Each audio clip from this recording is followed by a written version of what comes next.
So the Baltimore Ravens and the Dallas Cowboys both coming off crushing losses, looking to get back on track, but only one team's going to walk away with a win. The Ravens are in desperation mode after starting their season 0-2. Very disappointing start. Despite outgaining their opponents by 100 yards in both matchups, walking away with losses, the Cowboys got absolutely stomped by the Saints in embarrassing fashion. And Micah Parsons and others have talked about how that's just unacceptable, and they're looking to get back on track against our Baltimore Ravens. However, there's a huge opportunity and a glaring weakness on the Cowboys the Baltimore Ravens need to expose in order to get this win. We're going to dive into that. We also got Todd Monken addressing the media, as well as NFL legend Chris Long talking about rookie right tackle Rosengard and more. So welcome into another episode of Ravens Reports. It's your guy Noah here with For the Flock. As always, bringing y'all our top 5 news reports and storylines coming out of our Ravens today. We're going to talk some Ravens Cowboys. Let's dive into it. At number 1, let's talk about a big, massive opportunity for Derrick Henry to exploit on this Cowboys defense. All right, so the Saints just last week rushed for 190 yards on the Cowboys defense. I mean, they got plundered. I mean, the Saints were able to run the ball at will. They were able to pick up their down conversions, short yardage. They were able to rip off long, explosive runs. Alvin Kamara was having a field day as a pass catcher and as a pure rusher. 190 yards on the ground. The Cowboys' inside defensive lineman group is just not good. Let's call it as it is. Their rookie defensive tackle Mazi Smith has been a little bit underwhelming to start the year, but we got to give him some grace. He's a rookie, two games starting so far. And Mazi Smith is a first-round pick for the Cowboys, and they were looking for big things out of him as a rookie. However, he's questionable after missing the last 2 practices with back injury. He had to leave practice early a few days ago and may not be suiting up against the Baltimore Ravens, which is not good for them because their other starting defensive tackle, Osa Odighizuwa, hopefully I didn't jack that up too much, has a 45.6 PFF grade through 2 weeks so far and was definitely a contributing factor to why the Saints rushed for 190 yards last week. But if you look at what the Cowboys were able to do against the Cleveland Browns, they held the Browns to about 100 rushing yards, which is pretty impressive for a running Browns offense under Kevin Stefanski there. However, part of the reason why they were able to limit their rushing yards is because the Browns were playing from behind most of the game. The Cowboys got up on an early lead and made the Browns have to throw it to get back in. That's a key here. You don't want the Cowboys to go up early. You want the Ravens, man. If this game, Derrick Henry doesn't get at least a minimum of 20 carries, I'm going to be upset because that's the weakness right now that you want to expose on the opposing defense. Similar to what the Chiefs last year in the AFC Championship, not having a great run defense. 6 running back carries was unacceptable from Todd Monken. Can we show that we've learned a little bit and not, if we come out, if the Cowboys score, they go up on 7-0 or 14-0, 10-0, can we just stick with giving Derrick Henry the football and running that play action? So there's truly an opportunity for Derrick Henry to run wild against the Cowboys. And if you talk about, there's been a lot of talk about the Ravens finding their identity. And this could be one of those games where they get on track, okay? They get in the win column. And you say this identity of this Ravens team is Derrick Henry, play action, get Zay Flowers and the tight ends, sharpen the passing game. But, really establishing a run game identity with Derrick Henry that teams just have to focus on. You saw what he did last week with, some opportunities. Derrick Henry had one of the best rushing grades in football last week. He was given 18 carries, and he turned that into 84 yards, averaging 4.7 a pop, and a touchdown, and also caught a pass for 12 yards. So Derrick Henry has got to be a consistent part of the game plan. Justice Hill, get him in on some runs as well. Lamar Jackson, a few, quarterback-designed rushes to keep the Cowboys honest. At number 2, speaking of this offense, Todd Monken thinks that they're close. Here's what he had to say regarding the offense and scoring more points in some upcoming matchups. Where we're headed is to find that, and we've had a couple of great days. That's our job to do it and move forward. And we're certainly more than capable of it because we've seen it. Now we just got to put it all together because, like I said, it's we're moving the football. We have opportunities out there, but we have to collectively execute at a high level. He says they've had a great week of practice. They're getting close. They're putting up yards, which is really, if you look at how the Ravens have actually played statistically and film-wise versus the results of some of these games, it's really gut-wrenching. They outgained the Raiders 383 yards to 260. So 123 more yards of offense, and you lost that game. Against the Chiefs, they outgained the Chiefs 452 yards to 353, and they have the most yards, the most overall production on offense in the National Football League. They've been so penalized. They've cost themselves some brutal mistakes and the crucial moments especially. They're also 32nd in the NFL in penalties against them and penalty yardage. They're 2 possessions, 2 plays away really from being 2-0, but they're 0-2. So don't let the Ravens record fool you on how they've been playing and how good of a football team they actually are, which is a big reason why the Baltimore Ravens are actually favored against the Cowboys. And the Cowboys, they're playing at home. So the Ravens are traveling, across the country into Dallas. The Cowboys a playoff team last year, and they're still favored. So that kind of shows you what the NFL actually thinks about the Ravens, and don't let the losses deter you from how well they've actually been playing. At number 3, I hope this is the game that Roger Rosengard gets the start, and they let him stay in there for the whole game.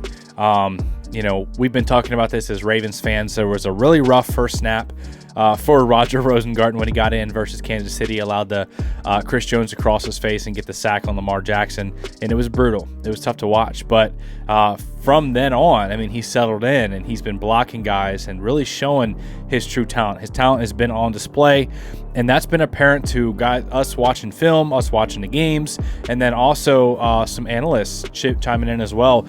Here's NFL legend defensive lineman Chris Long talking about Roger Rosengard and talking about how he was going toe-to-toe with Max Crosby with his opportunities. Max Crosby lit that game on fire. It was absolute arson the first quarter. They couldn't even get situated, right? He's wrecking all types of plays. But he's definitely wrecking the pass game, right? And this guy, Rosengard, he comes in the game, and I'm like, is he blocking Max Crosby a little bit? And this is 2 minutes at the end of the half. So, he's getting a drive where they're throwing the ball. They start out in, tempo a little bit, because they got to go. But then when it gets down to it, it's this isn't one of those possessions where they're just running the ball and Max doesn't get any opportunities. This kid's setting out and he's dancing with Max Crosby. And he's doing the mirror drill a little bit. Now, it could be a circumstance of Max Crosby wasn't ready for the rotating factor and it just threw him off. It could be the fact that Rosengard has some length, and Max Crosby's got great length. That's the differentiating factor with Max Crosby, is his length. He'll be running right at you and closing the distance, and you're thinking this guy's jogging. But he's closing the distance, and this Rosengard kid has some good length, and he's blocking him. And I know it's just one series, and then they yank him, and I'm watching Macari, and he's doing a fine job in the run game and that sort of thing, but he's surviving out on the edge in pass pro. They put this kid Rosengard back in, and it's when he's in, nothing catastrophic happens. I went back and looked at the Kansas City game, and he gave up a sack to Chris Jones, and maybe I didn't get to all the plays on the back of the game, but for the most part, what I saw was a guy who's ready to play. He's ready for the big show. I also think this is the game that you got to get Ben Cleveland in there. John Harbaugh talked about, if he would have won the job, if he would have played better, he would be playing. But he's not, and he thinks John Harbaugh's adamant that Daniel Falele has just simply won the job.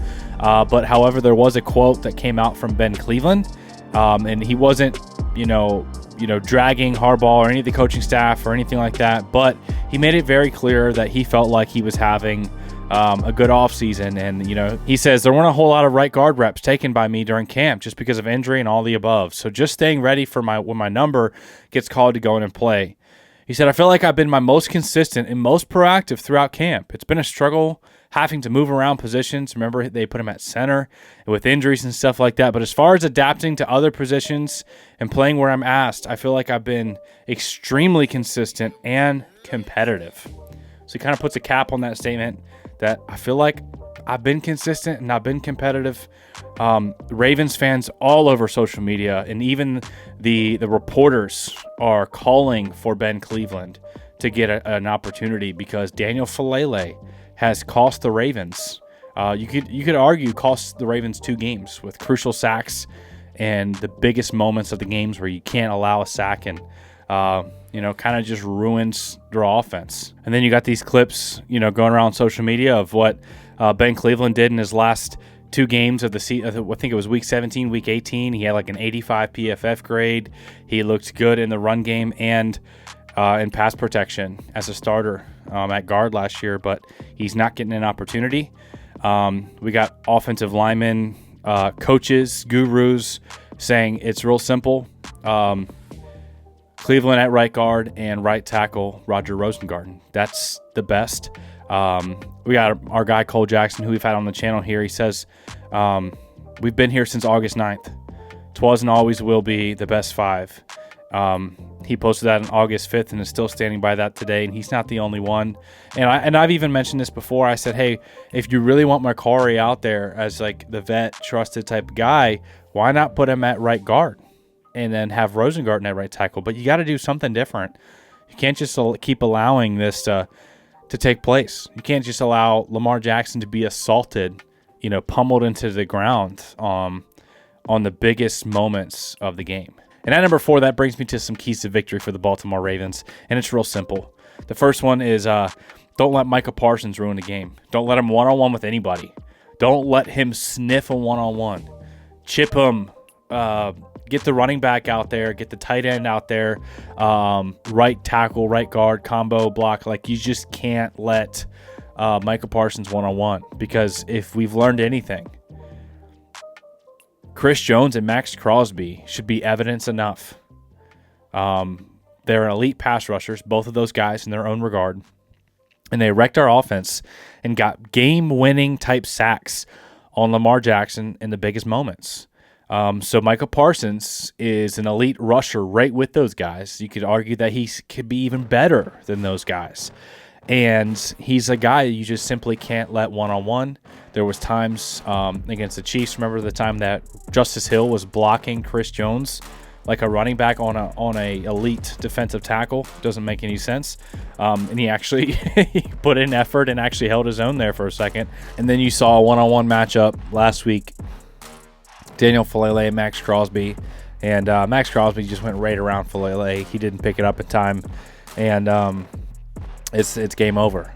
So can we learn? Can we first of all, can we run the football to keep these edge rushers honest? Can we run play action? Can we play our brand of football?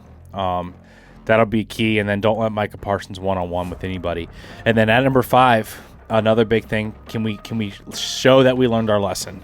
Don't let CeeDee Lamb ruin the game. This is 2 weeks in a row. Week 1, Rashee Rice goes over 100 yards and is pretty much single-handedly like the guy, the offense for the Kansas City Chiefs, the guy that really gassed us and picked up those chunks, those explosive plays. By the way, the Ravens defense is among the last in the NFL in allowing explosive passing plays, and not acceptable for the caliber of secondary we have. Also, Devontae Adams in week 2 goes over 100 yards and a touchdown.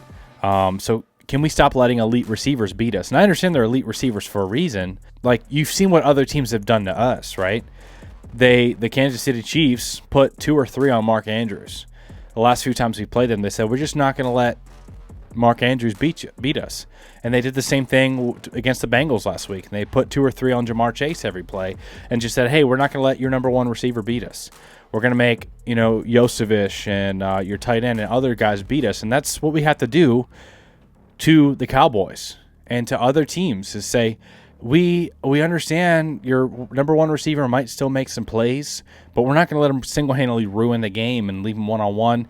And I feel the same way about some of these elite pass rushers.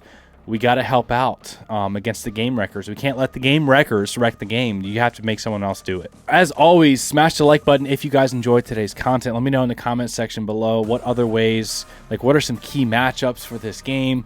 What's your score predictions? Let me know in the comment section below. I love you guys. I appreciate y'all, and we'll see you in the next video.